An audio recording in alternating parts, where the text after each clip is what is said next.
Ito ang cucumber kimchi na kahit saan pwede mong i-partner, o diba? At napakasarap and hindi mahirap gawin at hindi komplikado mga kaimbento.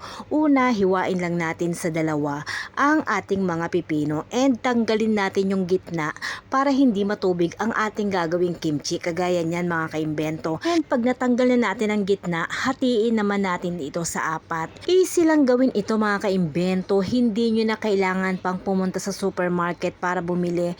Sa bahay lang ay kayang-kaya nyo nang gawin. Bali yung ating pipino pala mga kaimbento is 2 kilo. Ayan, kung nakikita nyo, tinanggalan na natin sa gitna kasi matubig yun, hindi natin pwedeng isama para hindi magtubig ang ating gagawing kimchi. Nilagay ko muna yung kalahati sa isang malinis na lagayan bago natin nilagyan ng asin, and then yung kalahati inilagay natin and then nilagyan ulit natin ng asin. Bali ang total na asin na nailagay ko dyan is 2 kutsara mga kaimbento. Hinalo ko lang siya ng mabuti kasi ililive muna siya natin ng 10 minuto. And then ito naman ating spring onion is hiwain lang din natin kagaya ng ating pipino para uniform sila, o diba? May pa-uniform pa ang lola nyo. Hinugasan ko na yan ng mabuti. Ayan, kung nakikita nyo, parehas sila ng sukat. And then meron tayong 6 cloves ng garlic. I-mince lang natin ito mga kaimbento. Kailangan pinong-pino ang pagkahiwa. Kung kailangan magalit ka sa bawang, magalit ka para matadtad mo siya ng pino, o diba? And then yan na yung ating pipino na binabad natin ng 10 minuto. Hugasan naman natin siya mga kaimbento. Kailangan hugas na hugas para hindi maalat ang ating gagawing kimchi. And then i-rest ulit natin siya sa salaan para matiktik pa yung mga tubig niya ng 20 minutes naman mga kaimbento. And maggudgud din tayo ng luya, 2 tumblang yun. And gagawa na tayo ng sauce ng ating kimchi. Maglagay tayo dito sa ating lagayan ng 5 tablespoon ng Korean chili flakes. Yan.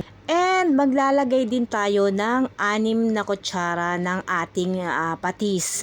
Meron pang sumingit sa likod, o diba, yung aking hobby. Bali 6 na kutsara lang yung patis mga kaimbento. And then isunod na natin ang ating bawang and ang ating luya.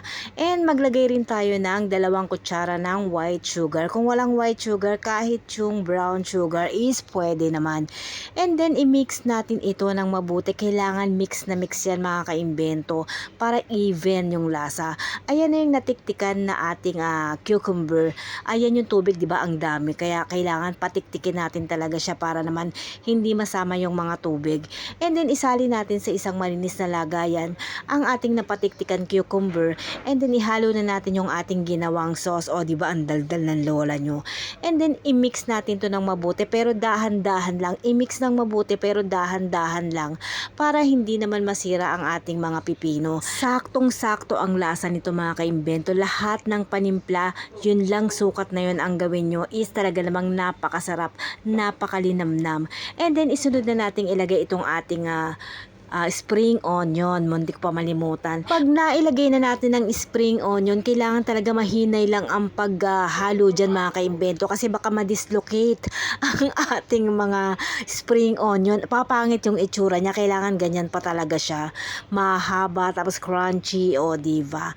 And then ito na ang aking paborito, ang tikiman time. Kailangan yan ibabad muna natin ng mga 1 linggo, 4 na araw. Habang tumatagal yan lalong sumasarap. Pero syempre kailangan ko tikman para masabi ko sa inyo ang lasa. Masarap. Thank you!